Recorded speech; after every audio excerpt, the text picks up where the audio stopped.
Bang ding ding, trademark. He come out 6'7" tall. Bang ding ding, one is star. Bang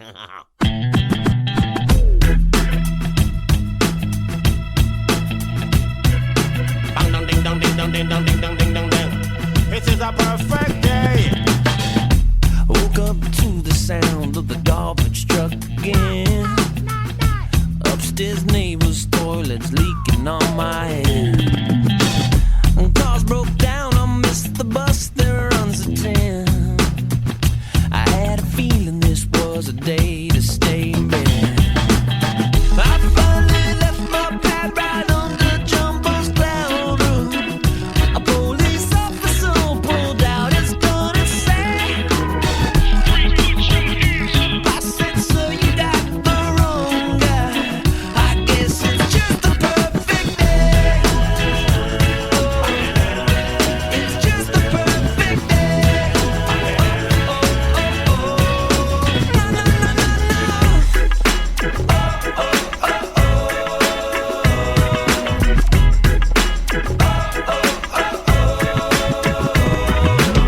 Hey there, and welcome back to another exciting episode of Eggs. This week, we have founder and CEO of Inner Confidence, Robbie Kramer. Robbie founded Inner Confidence in 2008 as a platform to help men improve their social skills, develop confidence and charisma, and improve their dating and love lives. But not only do the skills Robbie and his group teach apply to life and love, they are also applicable in the boardroom. Growing personally and professionally, developing a sense of worth and air of likability, can help business leaders not only shine in interpersonal relationships, but can allow them to achieve more at work and build the lives they want. Joining us today for an insightful conversation about how to level up socially, professionally, and so much more. Please join us in welcoming to the show Inner Confidence founder, Robbie Kramer. Hey, Robbie, how are you, man? Good. Great to be here. Thanks for having me. Absolutely. Thanks so much for doing it. We just learned moments ago that you're calling in from Kiev. So we're literally crossing the globe for this conversation. So I really appreciate you making the time because I know you're getting towards evening over there. Yeah, it's end of the day for me, beginning for you guys, but glad we can connect. Yeah. So Robbie, you want to tell us a little bit about yourself, how you got into this field and maybe some college background, what got you going in this? Yeah, I was basically the dorky golf poker nerd in high school and college. Was recruited to play for UC San Diego, and my life was basically just like golf, poker, and that was it. When it came to girls and dating, I had no idea what I was doing. I was totally clueless and just didn't really focus on it. And then when I graduated from university and realized my kind of dream of becoming a professional golfer wasn't going to, turn into reality. I got a job. I was working in finance, and just from a dating perspective, like I had never really been on a date. The women I'd met up until then would usually through my social circle or through classes and that sort of thing. But I had no idea what I was doing when it came to dating. So I did some research on the internet, read some books, studied a bunch of stuff. Came across these guys that called themselves pickup artists that were teaching a bunch of crazy sort of tactics and routines to improve with women. That stuff was mostly weird, didn't really resonate with much of that. But through a lot of trial and error and meeting some interesting mentors, I pushed myself socially. I went out and started approaching women, which was something like totally terrifying for me. The idea of walking up to a random girl on the street and trying to start a conversation was one of the scariest things I did. Did that a ton in bars and clubs and that sort of thing as well. And just kind of learned from trial and error how to kind of handle this dating thing. So I've been teaching guys. I started a company back in 2009. And I've been teaching guys ever since. I have guys who come all the way to Kiev to do in-person training, and I do lots of online stuff as well. But yeah, that's kind of my story. Basically, just I was the guy who needed it the most and found out, some ways to improve my confidence and my social skills, and lucky enough to make a career out of it because I really love to do it. Yeah, I actually I was on the fence on having you as a guest just because of the subject matter and that the sleaziness behind the pickup artist kind of thing. That's kind of the impression I got when when you were offered as a guest for us, I was like, we don't need a pickup artist on our show. That's not what we're about. What are we going to have him talk about? And then I realized that, the conversational habits and things that you could learn from someone like you could actually apply in business and not just in the dating world or this or that. So I figured, see how this conversation goes. Yeah, I figure that happens quite a lot. The industry has a little bit of a tainted reputation because of all these guys, especially now with, a lot of the Me Too movement and that sort of thing, a lot of the cultural issues in the US, it's definitely like a point of a hotter topic, you could say. But yeah, when I came across all that pickup stuff, it's just weird. It turns people off. And I feel bad for guys that kind of dive into that because it takes them down a path that they end up typically regretting. And then I've got to undo a ton of the nonsense that they've learned. So. Well, and it seems like, just to sort of expand on Mike's point, I mean, the reality is the skills that you need to form a relationship, whether it's an interpersonal relationship for love or an interpersonal relationship with a sales prospect or a business leader or a coworker or whomever, are ostensibly the same, right? Now, maybe the end goal was different, but, maybe, versus, life and love, you're looking for a promotion. But the types of skills that you can teach, as somebody who has experience not only in dating, but also in running your own business, I think can be, really helpful for our audience. Yeah, it's very much the same. When you're selling yourself for dating, that's, you are the product. So if you can't sell, and, from a business standpoint, if you can't sell yourself, it's very difficult to sell a product and vice versa. So most of my training, in terms of like growing my business, that was sales, marketing, and a ton of personal growth too, with some different companies and organizations. So tell us about the early years of your business, how you guys started, some hurdles you had to get over as far as like, your first client that had to be an awkward kind of like trial and error kind of thing. Yeah, the first thing I did, so I took some workshops or boot camps with this other company that was teaching something similar. I was a client of theirs first, and I realized that it was quite a profitable business because they had, I think, 12 guys all paying about $3,000 for a weekend long event. I'm like, okay, that's some serious cash. The overhead was almost nothing, right? You just need a little conference room and a few assistant coaches, and that was about it. So I was working for this company for about 1.5 years until they kind of imploded. They had some management problems and some drama there. But when they basically, ceased to exist, I started my own thing, and used some of the concepts that I was developing to kind of spin it into a slightly different niche market. And at the time I had a few clients that kind of spilled over from the company I was working with before, but now I was kind of on my own to do the marketing and the sales and bring new guys in the door. So I had no idea what I was doing when it came to that. But I took basically it was a training that I didn't have to pay for, but essentially I had to become like a marketer for this personal growth organization. It was called Landmark Education, if you guys have ever heard of it. And essentially they taught me how to lead a in-person seminar. So they taught me to basically stand up in front of 10 to 15 people and lead an intro seminar and try to get back of the room sales. So I learned this process of speaking from the stage to get back of the room sales. And then I later learned internet marketing. I still suck at internet marketing. It's just not my forte. But I was growing my business through hosting these seminars basically on meetup.com. So guys would jump on Meetup, and it was typically a lot of guys that, didn't have a very active social life. So have you guys heard of Meetup before? Yeah. Yeah. So they'd jump on Meetup and they'd see, learn how to improve your dating and love life. And they would come to my seminar, and I would give them some keys during about an hour or 2 hour long event, and then offer them a chance to sign up for my training. And that was kind of working okay until Meetup banned anything relating to dating. So that was like my main sort of lead source and the kind of only lifeline for my business. So I realized, all right, I better, figure out a way to do some other sort of marketing, or I'm gonna have to shut the doors.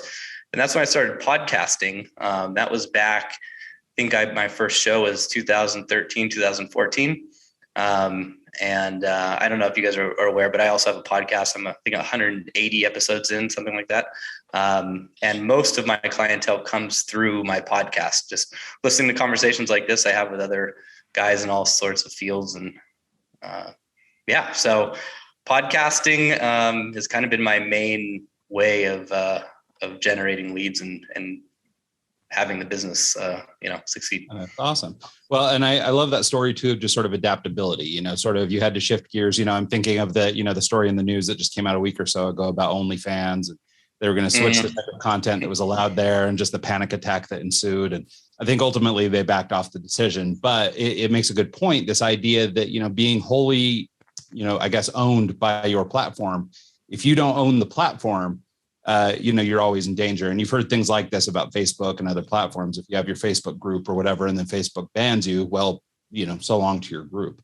So, so I think it's really an innovative story. And what I like about the path that you took going into podcasting specifically, not because we're biased around here or anything, but because, obviously that's something you can own, right? You create your own content, you develop your own community, you build your own relationships, and basically, can't be shut down.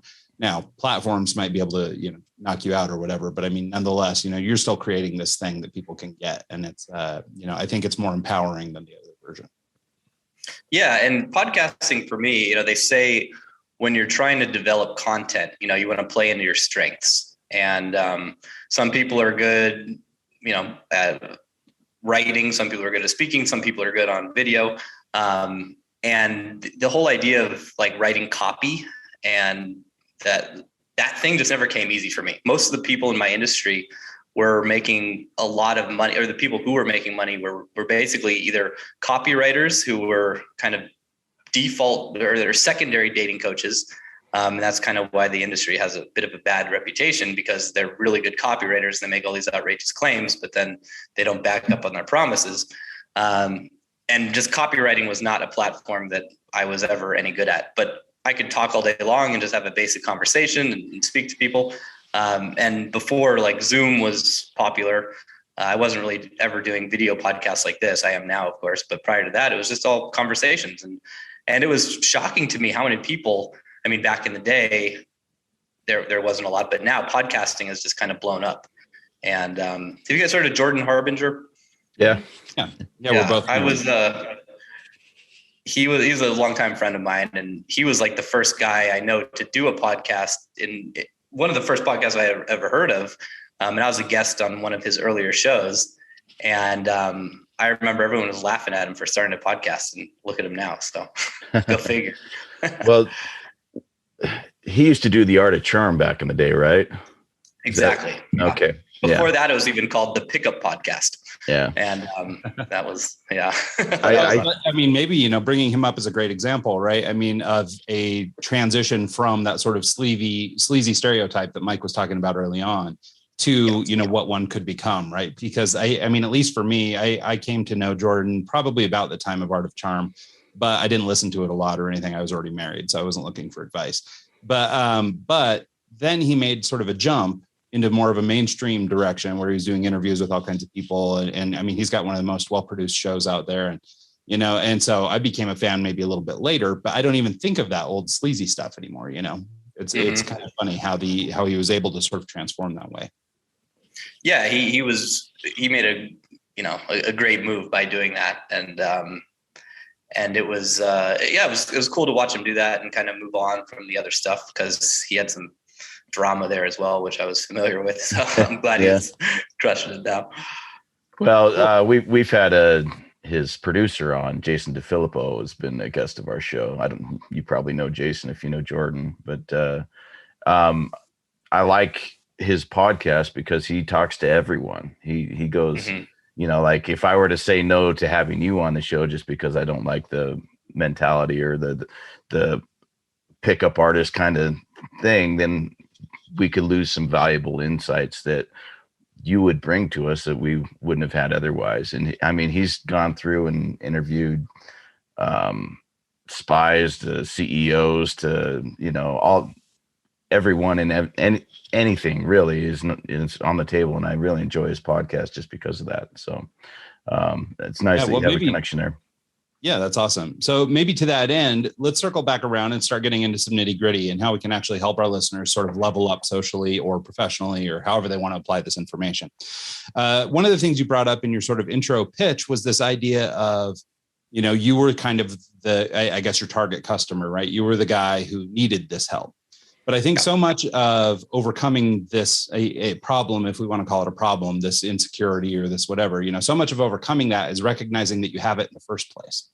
I think that it's really common for folks to, maybe blame other people. How come everybody else sucks? How come nobody wants to hang out with me? I think it's really easy to sort of flip it around and blame other people instead of sort of turning around and looking at yourself. And so I wondered if you talk a little bit about just, I guess, becoming self-aware or, understanding, recognizing this problem in the first place. And then, maybe those first couple steps getting started on the path to becoming more self-confident or charismatic or, whatever we want to call it. Yeah, that's a great point you make about becoming self-aware, because that's obviously the first step. And I had, I want to say almost zero self-awareness when it came to a lot of things. Prior to getting into this, like it just wasn't something that really dawned on me. I wasn't, I guess they call it like meta thinking. I wasn't really ever thinking about what I was thinking or kind of thinking about how I was coming across. I was just busy doing what I was doing. And when I realized that, I needed a lot of help when it came to dating and I had no idea what I was doing, that's when I first kind of took a look in the mirror. And I was like, all right, I wonder how people perceive me. Am I annoying? Am I a conversation, value adder, or I'm a detractor? What is even attractive to women? Or is it the same? Like I had all these questions that I didn't know I had, basically. So the first thing that I realized I needed to do was I felt like, you guys heard of the nice guy syndrome? Yeah, I fall in that category. Yeah. I was the quintessential nice guy, and I was always like the guy in the friend zone. And I had a lot of friends, so I figured I must be doing something right. But women really never paid much attention to me, or seemed to be interested in me romantically. So I read this book. It was called No More Mr. Nice Guy by Dr. Robert Glover, and I actually saw how a lot of the behavior I was running was, they call it nice guy, but it's really inauthentic because you're just being nice to essentially avoid confrontation and avoid tension. So I realized that I needed to step into confrontation, step into tension, and that would allow me to grow. So I did a bunch of exercises, and I call them social freedom exercises to get over that. A lot of those involve just basically social things out in public, doing something as embarrassing as just lying down on the sidewalk, for a minute until people start to get worried that you're actually like, sick or something. Or just, something as easy as trying to ask 100 people for the time or directions, like in the period of 30 minutes to an hour. They found, actually, there's a recent article that came out that said that our fear of strangers is actually, they said that you can cure a lot of the depression problems by actually talking to strangers. And when I saw that article, I was like, oh, okay, this is something I've been doing forever. But now they actually have the science behind it. And they said, because most strangers you talk to end up being normal, cool, interesting people. It's that, 1 or 2%, of course, that our parents tell us don't talk to strangers, stranger danger. But actually talking to strangers and having random conversations with people you don't know is one of the most therapeutic things you can do. So that was, for me, that was very transformational, because I was always, I was not one to start a conversation with someone I didn't know. I wasn't one to kind of make that inroad. And that's so necessary in life and business. If you want to get anywhere, you can't just expect people to come and seek you out. If you have nothing of value, or you're new to an industry, or, you haven't built something, like you're the person that needs to go and make that happen. You need to be the rainmaker, and you have to have those skills and the cojones to go out there and get rejected. And rejection is just a part of life. And it was something I was totally afraid of. The idea of being rejected by a girl just was insane, scary. And so the first time I kind of went out and basically just walked up to girls and said, "Hey, I think you're really cute. I wanted to come say hi." That like scared the hell out of me. And, but after doing it many times, they realized, okay, no big deal. The worst that's going to happen is she's going to tell me she has a boyfriend or tell me she's not interested. And usually people are very flattered. So just kind of going up and approaching people, getting over my fear of rejection. That was really the biggest thing that allowed me to grow and break out of the lack of confidence I had. I like that. On your website, I noticed you have a area called conversational confidence.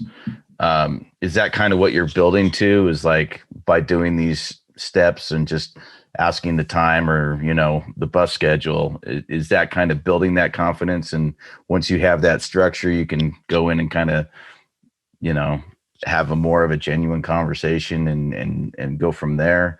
Are there other techniques in the process of building your conversational confidence that you could throw at us? Yeah. So conversational confidence, it's actually like one of the hardest things. Being a good conversationalist is something that I think it's the hardest thing to teach, maybe that I've come across. And there's not a ton of resources out there when it comes to being a great conversationalist. Because conversation is such a humongous field of study, right? And everyone's got their different styles. Some people are extroverts, some people are introverts, some people love to talk, some people don't. I'm not really. I guess I'm an extrovert. I'm kind of in the middle. Like I recharge my batteries by being around people, which is, they say, the definition of extrovert, which introverts recharge their batteries by being alone. But I was never I'm not a big conversationalist. I'm not really one to go out and have conversations or start conversations. I'm more of a listener. But they say actually to be a better conversationalist, you should be a better listener, which is one of the key points in that piece that I have, is that, first, everyone loves to talk and everyone loves to talk about themselves. And if you can give them the platform to listen, or if you can be the one listening, they'll typically, find you to be much more attractive and be much more interested.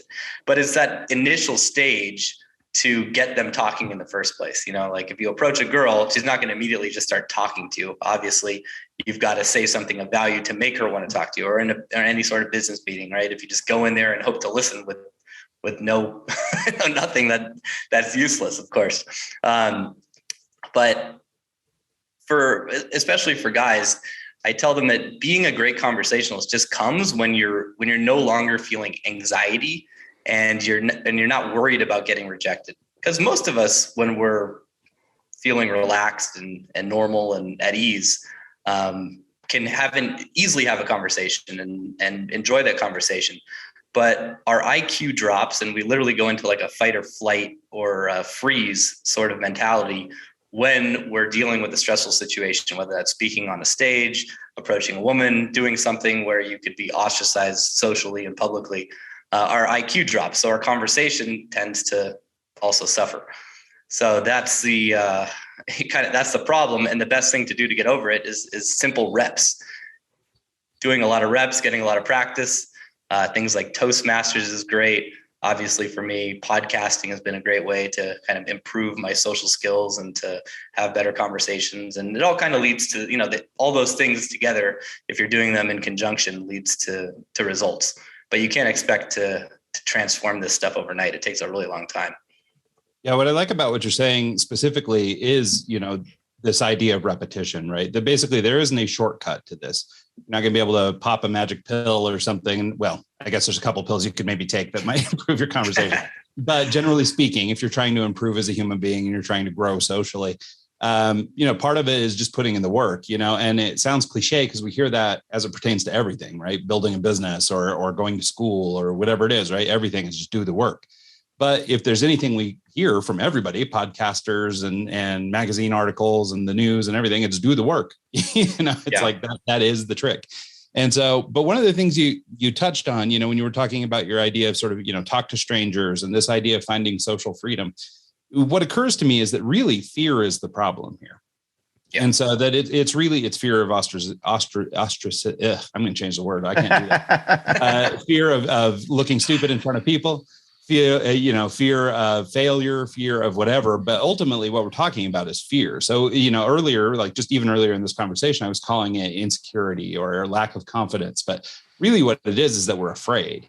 And so you mentioned, though, that how we overcome fear is the same way we do it in life, right? When you learn to walk, you're going to fall a couple times, but over time, you develop a confidence because you get better and you're falling less and less, and if you're me, you only fall every so often now.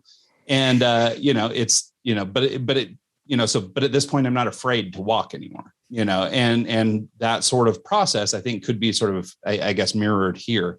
This idea that, you have to walk before you run, but once you've got in the reps and you've done the time, it becomes easier and easier. And Mike has always been a sort of an entertainer. He's always worked in the clubs and stuff like that. But being on camera and stuff like that is something that I just had never thought I would do. Yeah. And I can say, it sounds to me like this is your experience too, Robbie, that being on a podcast and having this opportunity to just sort of get out and talk, like I'm infinitely more comfortable now at episode 200 something than I was at episode 5.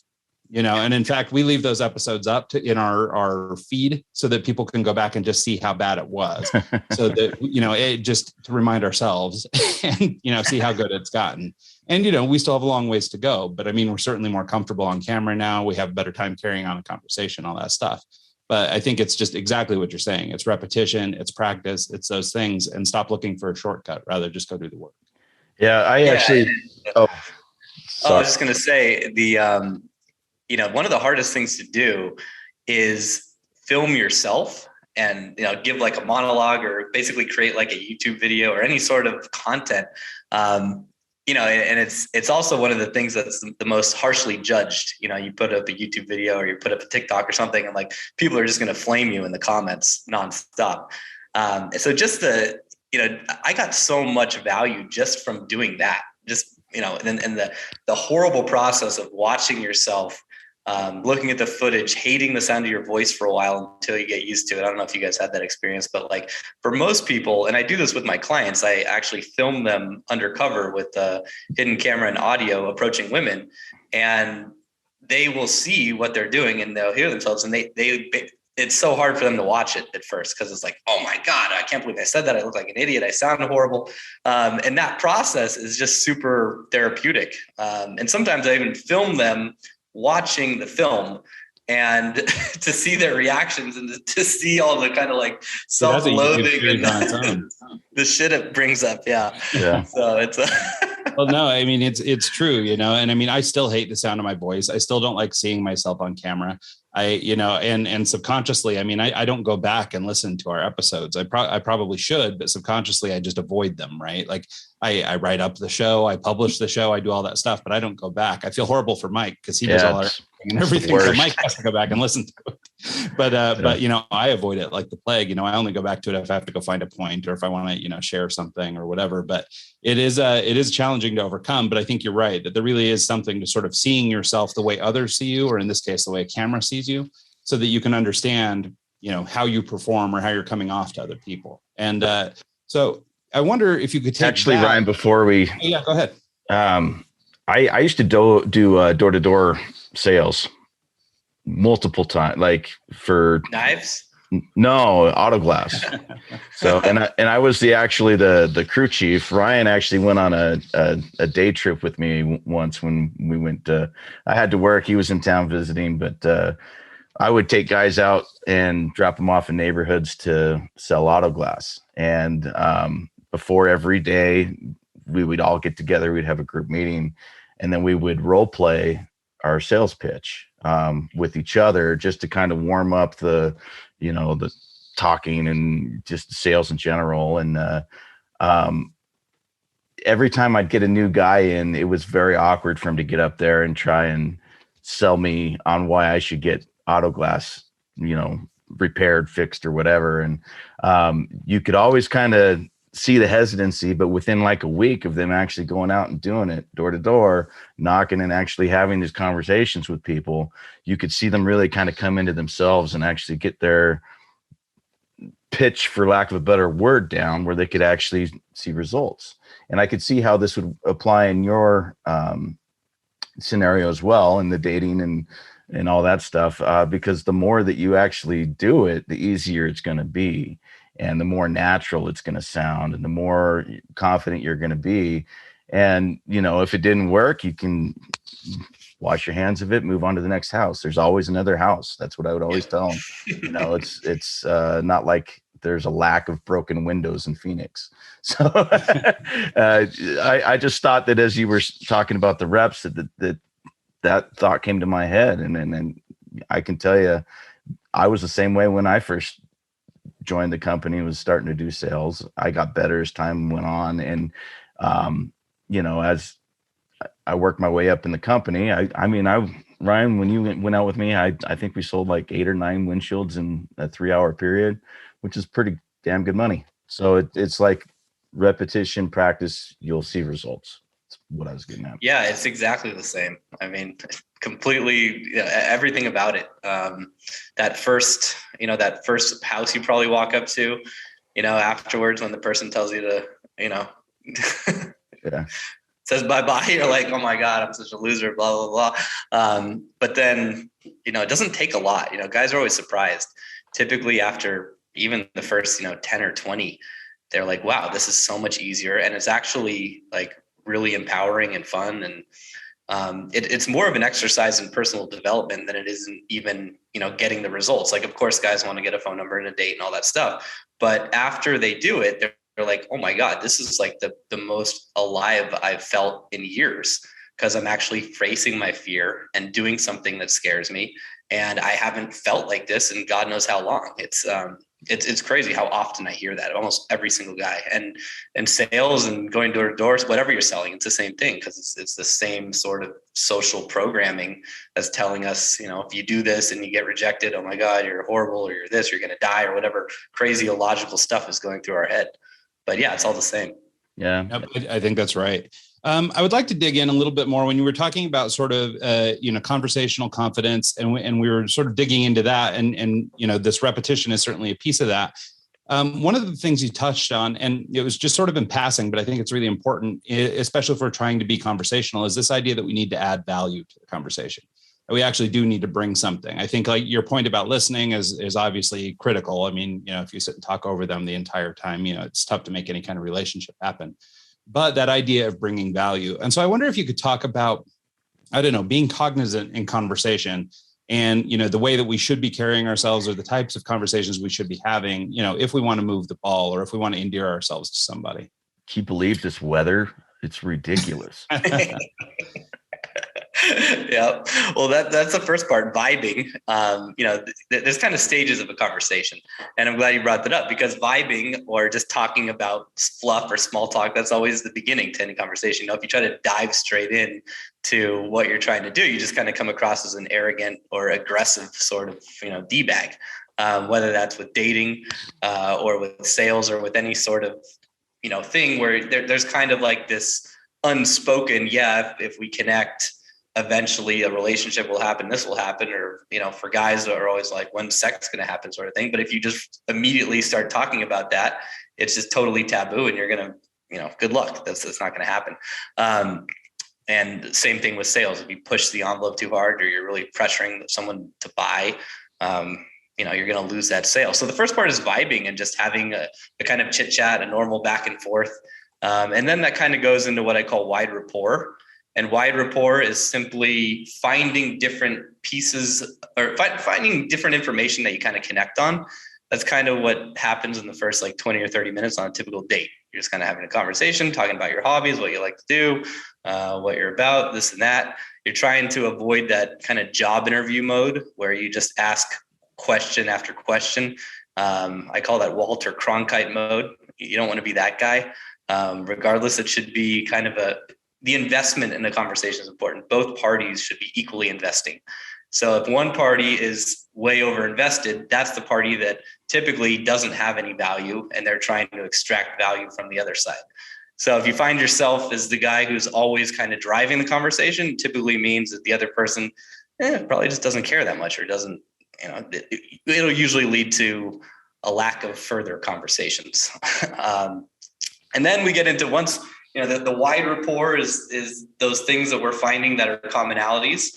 And then deep rapport is when we find something that we're both kind of emotionally invested in, and then we go really deep into that. And those are those conversations where it feels like, the whole kind of room disappears and time stops, and you're just having such an interesting, conversation in time, like everything else just kind of melts away.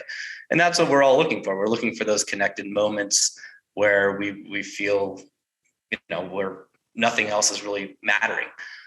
So that's kind of like the stages of a conversation. And in terms of, I think you asked about offering value. Really just. And actually, if you want, I can add a little bit to that, because I think maybe I wasn't that clear in what I was trying to get at. And you actually sort of touched on a little bit in this idea of wide rapport.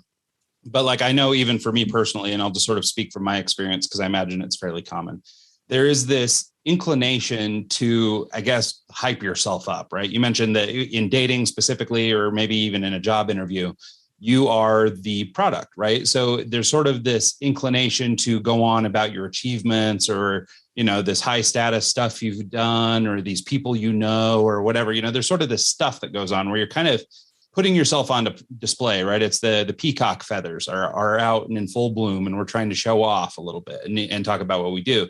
Obviously that can be a little bit off-putting, but where is the balance? So when I'm talking about adding value, I mean, of course, I suppose for a dating prospect or a job prospect, it's good for them to know, that you're put together and you can keep a job, and that you can, maybe you have built some relationships that are of value in the past. So we can use all those as markers of, you seem like a reasonable human being. But like, where is the line in there? Like, how much should you be giving versus how much should you be taking, and that sort of thing? Yeah. And that's a really good question. A really good point. It's, could you back up for a second from because I lost my train of thought. I had a really good answer. What was it that you said right before that part, though? Yeah. Well, so we were talking about deep rapport and wide rapport. And wide rapport, right? Yep. So we were working our way through there. And basically what I was trying to understand was, the part about pitching ourselves, like how much should we be giving or tooting our own horn in a, scenario where we're meeting somebody new. Right. So the best, because obviously if we come across as like braggarts, and if we're too much about, oh, look at me, that's a huge turnoff. I think that's the biggest turnoff. And the best way to do that is actually through stories. So if you tell a story, and the story happens to have some key points about your character, then you get the opportunity to show versus tell. Because no one, if I go to a job interview and they ask, this is super cliche. I don't even remember the last time I was at a job interview, so I'm not the best person to ask. But if they're like, what are your strengths? And you just start saying, oh, I'm confident and I'm cool and I'm funny and blah, blah, blah, blah, you're just going to sound like a total idiot. But if you tell a story that illustrates all those points, then you're showing versus telling. So that's a big thing there is, the best sort of conversations are usually just people sharing stories. This happened, tell a story, they tell a story. And one thing that I always tell my clients to do on dates is I tell them to play, basically, call it the questions game. You guys have probably played. It's like truth or dare without the dare. And it's really easy. 3 rules. You have to be honest. You have to answer the question that you ask. And you have to ask something that's a little slightly embarrassing, or and so that keeps the conversation fun and interesting, because you're asking questions that lead to interesting stories typically. And I tell my clients, like, if you're going to ask a question about, what's the time that your most embarrassing moment in high school, you can have a story ready for that.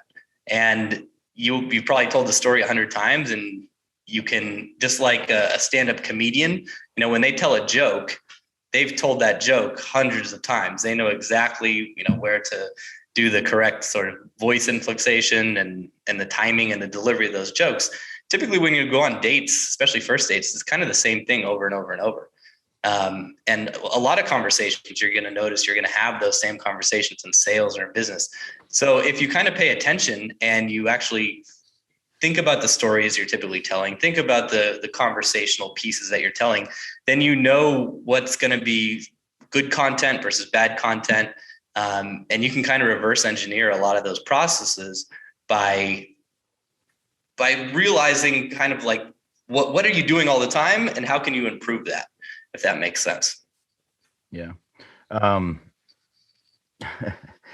So when I was younger, I used to do exactly what Ryan was talking about. Oh, I do this, I do that. I'm a DJ. I, like try and um, oversell and really, as I've gotten older, like I've got new neighbors that just moved in about a year ago, and it took them 8 months for them to even know what I did for work. It took me, like I did barely brought up the podcast to them because I didn't want them going and listening to all 200 episodes and knowing everything about them. But it's like stuff like that. I don't even share anymore. I'm kind of a very quiet person. I listen a lot more than I talk, and when I do talk, I try and have something to say versus just trying to spout my accomplishments to try and get kudos or however it goes. But that took me something a long time to kind of pick up on that I was doing, was like almost bragging to a point, and that comes across wrong. What are some other things that you see a lot of your clients doing that they might not realize they're doing that are problems? Like on a first date, for example, what are some things that they might do or say that are turnoffs more than actual positives? Yeah, the biggest thing, the way that guys screw up dates is it's more about logistics and how the logistics influence the conversation.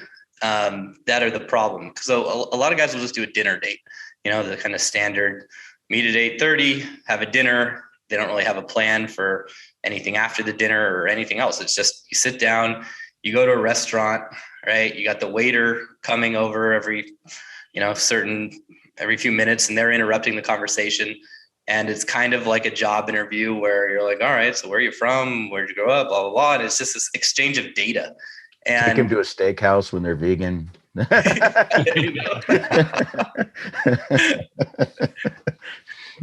then, so they have this exchange of data for an hour and a half.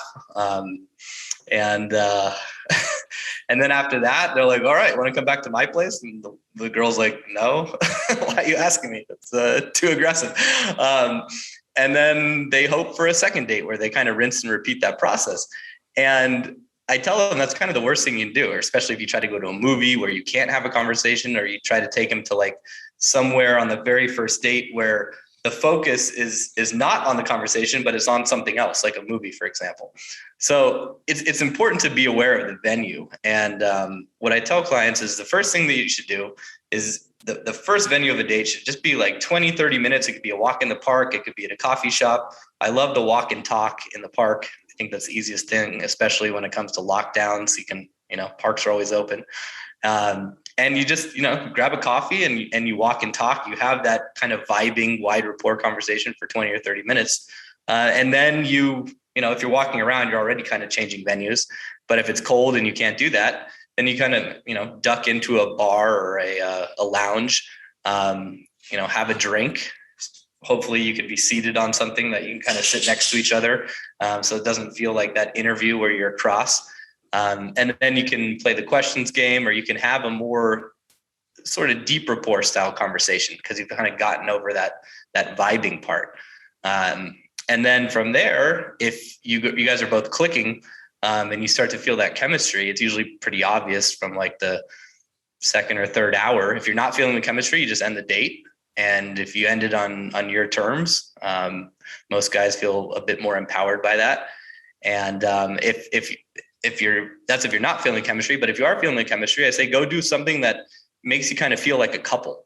So that's when you can go and, do something like an arcade, for example, where you play skee ball or you play arcade games or the basketball game. And now the conversation focus is not so much on you and her, it's on the activity.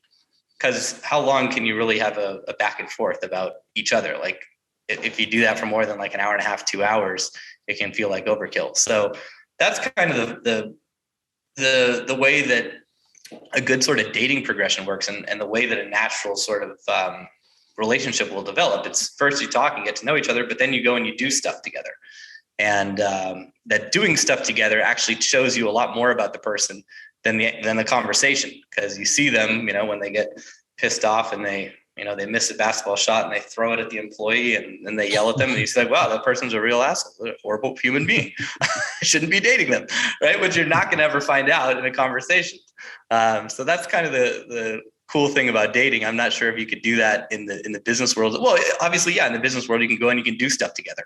And you can figure out if you're a good fit as an employee or as a boss. And I mean, if I keep my company as few employees as possible, but if I do hire people, I always go and I try to do things with them, or I party with them first and see what sort of they're like, and then I'll know if we click and we can work together. I was just looking at a.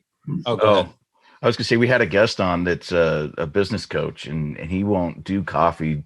He won't sit down and have coffee with someone. He does a walk and talk, and it's the same kind of principle. He wants to get to know you as I can't remember his name. I'll have to look it up, but he wants to get to know you on a personal level before he gets into the nitty gritty of, your business or your finances or this or that.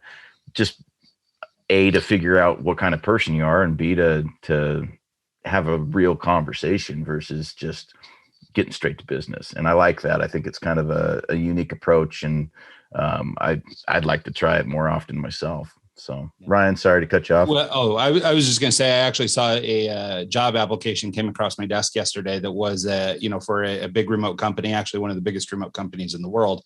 And they break down what you are, what the hiring process is like, so first it's, you'll file your paperwork, blah, blah, blah. But by the time you get into week 2, they're doing exactly that. Now, there's a fully distributed company, so they can't really, do a walk and talk or sit you down or whatever, but it's virtual coffees or whatever with everybody on your team. It's, some sort of team building activity before you're even hired. Right. And it's for exactly the reason you're describing. It's this idea of developing a little bit of a personal relationship.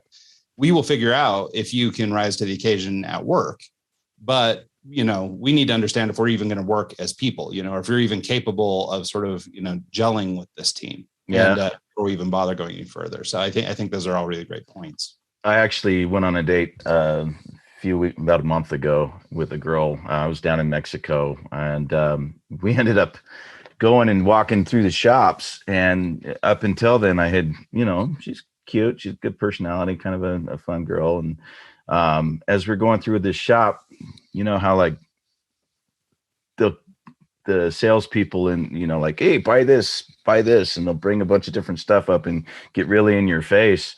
Mexico for sure. Yeah. One of the shop owners was doing that to us, and she just lost her cool, completely lost her shit.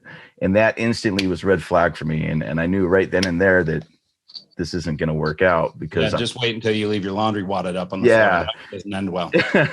And so, I mean, that's exactly what you're looking. I'm sure that's kind of what you're looking for in these kind of scenarios, is you want to know the real person, not the makeup and the first date person. You want to know what you're getting into. And that's always been my hang up with dating is, I work in the nightlife industry. I'm in a bar every night. I'm meeting people when they've 2 or 3 drinks in, they're having fun. It's always a fun time, right? But what happens when you get home? What happens when you actually hang out with this person in real life versus, the club or, 3, 4 drinks in? And I kind of have this personal rule that I never go home with anyone from the bar. And I never, since it's where I work, I never shit where I eat. So I never go and try and pick up people in venues I work at, just because it's, I don't want to deal with the drama that comes with that. I've learned from that mistake. Yeah, I used to work in. I didn't really officially work in nightlife, but I had a weird situation. But I was kind of in business with some club promoters. I was supplying them with housing for their models. And, they were club promoters in LA, New York, and Miami, and they would bring models. I wish I'd have known you then. It could have been my house. And I was, I went through a period of time where I was basically at the nightclubs almost every night, because I could show up to these tables with all these models and free bottles. That was kind of one of the perk of providing the house. And I got to tell you, I met the most interesting people, but also some of the most quote unquote toxic or not the best sort of people to date or to do business with through that sort of scene. And they were fun. They were awesome. Amazing times, amazing stories. But when it came down to like, actually trusting and getting things done, keeping words, you gotta, you gotta be cognizant of where you met these people and what they're usually like. So yeah, I can relate to you on that. Yeah. So I would like to transition into just something that's a little bit more, maybe it's something we can kind of shotgun actually, but I think it comes off of the things we've been talking about pretty well. So first of all is maybe just being cognizant of the language we're using. Are there pitfalls? Are there landmines? Are there things like that we should be avoiding? Second part of this question, or the thing I'd like to explore, is just body language, how to carry ourselves, things we should look out for, that kinds of thing. And, I understand your expertise is in dating, so feel free to frame it that way, and we'll allow people to sort of extrapolate this stuff into their business lives or whatever. Sure. So it was body language. What was the first one? Body language. And then just sort of like physical language, the language that we're using, the types of words we should be saying, are there things that we should be avoiding altogether? Is there like a secret word, a brown noise that's going to just, cause us to go, shit the bed. Right.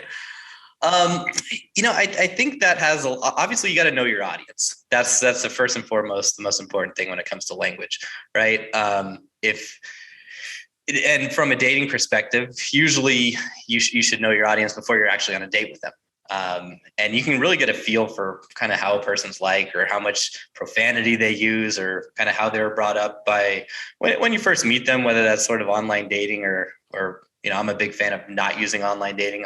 Obviously, sometimes you have to do it, but meeting people on the street or bars, clubs, wherever, real life, and you're usually going to get a feel for what a person's kind of profanity level is, or how comfortable they are, kind of how open they are from the beginning. And the best thing is to kind of act like a mirror and kind of mirror what they're doing, and that way you're never going to be way off. Right. So that's one strategy is to kind of be a mirror and a chameleon. That's typically what I do. Or you can kind of go to the other end of the spectrum and just have the attitude like, listen, they're either going to take it or leave it. They're either going to like me or they're not going to like me. And these are people who are a little bit more sort of bold or aggressive in the first place. And their attitude is kind of just like, I'm going to be unapologetically me. And if they like me, great. And I'm guessing only, 10 or 20% of people are going to like me, and the other 80%, well, whatever, no big deal. We just don't click. So if you're okay with having all those people dislike you, I think that's great. Me personally, I struggle with that, right? I'm better at kind of being a mirror and trying to figure out how to connect with more people, and to see if that's, after I realize, all right, is there a connection here or not, then either take it deeper or not. But I know some people who are just very abrasive, very aggressive, and that works for them as well. So I think you kind of have to play to your strength and decide, like, if you don't mind being abrasive and aggressive and just going that route, more power to you. And if that feels uncomfortable for you, I think you can do more than mirror strategy.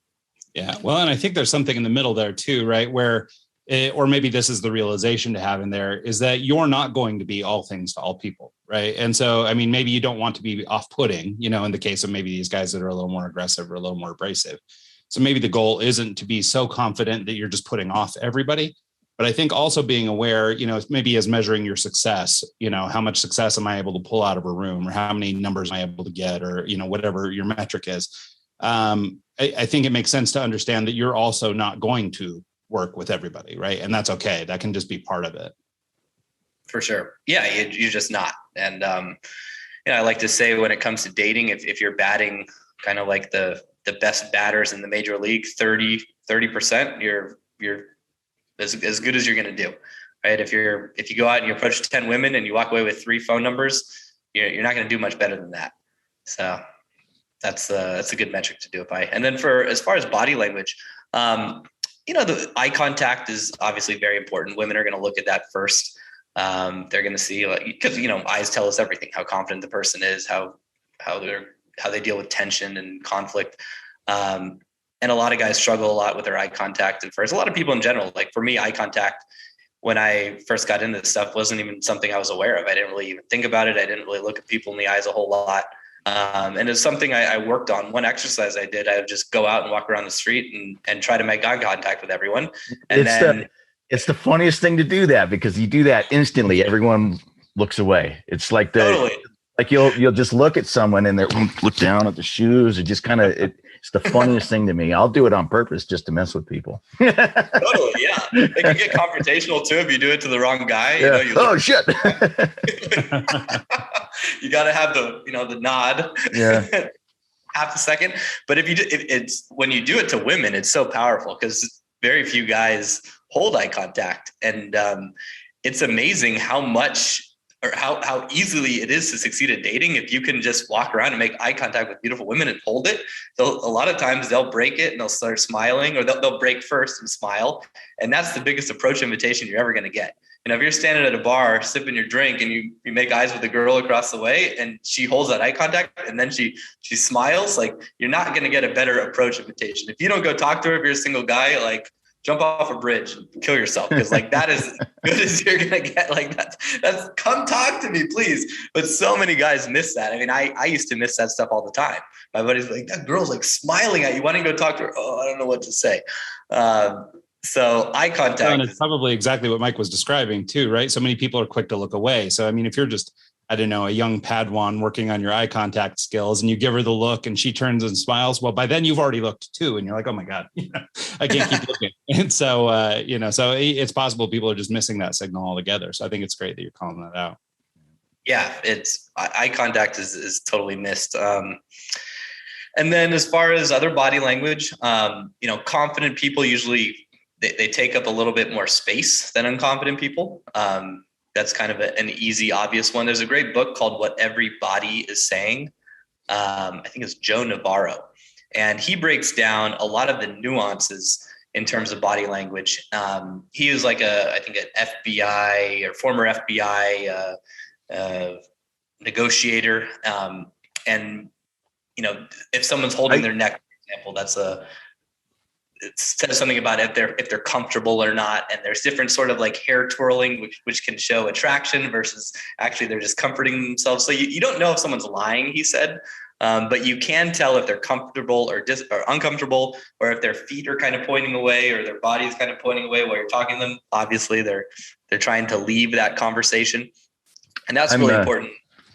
I'm pretty sure Jordan actually interviewed that guy recently. I think I listened to that episode with him. And if you want to go down a rabbit hole of body language, I'm pretty sure Jordan has interviewed him.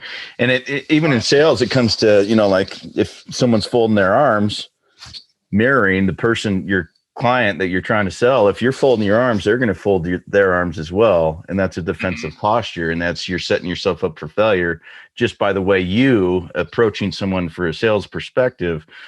If you're folding your arms, you're saying no, essentially, and they're going to mirror you and vice versa. So it's kind of you have to be really aware of what your body language is saying to someone else. If you're in sales, if you're dating, if you're just having a general conversation with someone, you just have to be very aware of stuff like that.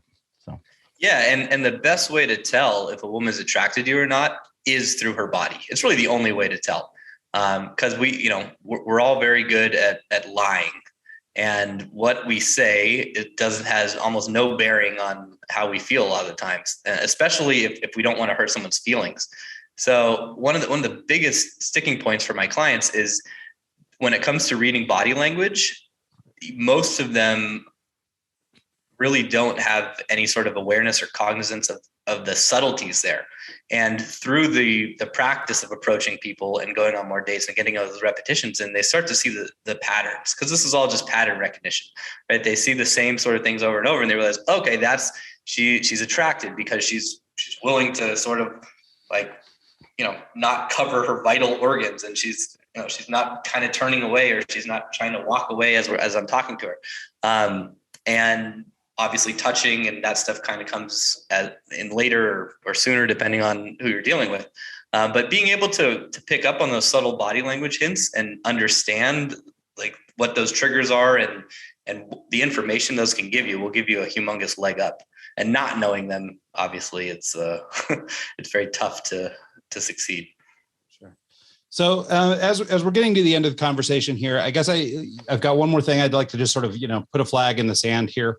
I know a lot of people who are dating and trying to get into relationships. I've been married a long time, and, the ship sailed for me. But for those people, one of the things I hear coming up all the time is, how rapidly they're receiving the dick pics. So is that a big plus sign, or is that something to be avoided, do you think, as a dating expert?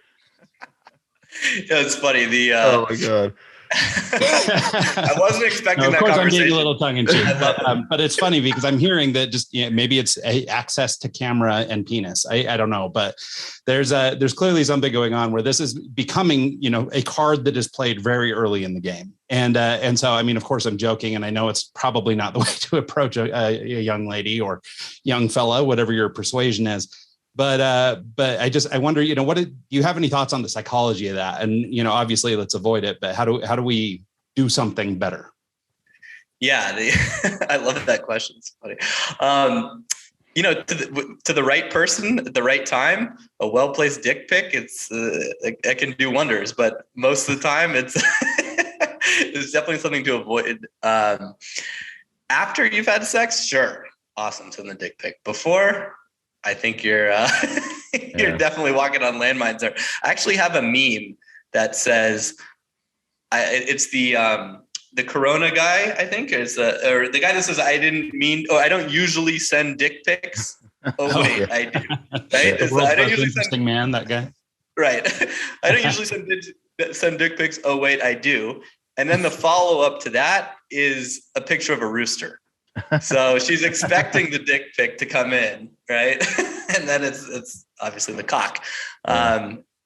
So that's I have another one that's like a picture of a deck, and then you send that, and then you say, sorry for the unsolicited dick pic. That was meant for someone else, right? But me personally, I would never send anything like that just because I don't want that shit out there. And I have friends that have done that in the past where she sent pics to her ex, and now there's pictures of her floating around. And so that's my personal opinion on that shit, is I just avoid that. I won't ever send any nudity or anything to anyone because I don't want that out there. That's just my and I would say, to tie it back to professionalism, it's probably not frowned on in the office most of the time. So I would maybe avoid it there for sure. But anyway, I just kind of wanted to end on something light. I thought that was fun. Although true story, I mean, I do hear this from a lot of people who are in the dating days, that is a very common occurrence. I wonder, just here at the end of the show, Robbie, if you could just kind of give people a little bit of, where can they find you online? How can they engage with you if they choose to, and that sort of thing? Sure. You can find me at interconfidence.com. And you can also find my podcast on there. It's called the Leverage Podcast. And if you go to my site, there's a cool little download for how to run an awesome first date. Guys tend to really like that. It takes all the question and mystery out of it. So I'd recommend, if you're interested, just go on over and grab a copy of that, and that'll kind of lead you down the rabbit hole to other stuff. I love that. Well, and like has been the premise throughout the show, I mean, obviously this is dating advice and lifestyle advice, that sort of thing, but the skills that you can learn in doing that, improve you socially, which can improve you at work and improve you just in your day-to-day life. So, for anybody who's going, why are you having a dating guy on the show? That's the line that we're drawing, is that we think it's actually very important to learn these sort of social skills and be able to carry yourself in a social environment, whether that's at work or not. So I encourage everybody to go check that out, whether you're dating or not. Maybe tell your wife in advance so she doesn't wonder what's up. And go check out Robbie over at interconfidence.com. So any parting shots, Robbie, on the way out? Just kind of circling back to what you said earlier about fear. I mean, that's kind of the big thing. Like, if you can just think about what you're scared of in life and go after that, I can't imagine you're not going to, feel better about yourself and happier the following day. So I love that you kind of tied that into what I was saying, because for me, that's kind of everything. Like, if every day you go to bed and you're like, oh, I did something that scared me, it's probably a good day. So if you're not doing that enough, if you're listening, go do that. Would be my advice. So thanks so much, Ryan and Mike, for having me on. It's been awesome. Absolutely. Thanks so much, Robbie, for doing this. All righty. And Mike, any last shots before we get out of here? Nope, I think I'm good. All right, cool. Well, thanks so much to everybody who tunes in this week and every week, and we'll see y'all next time.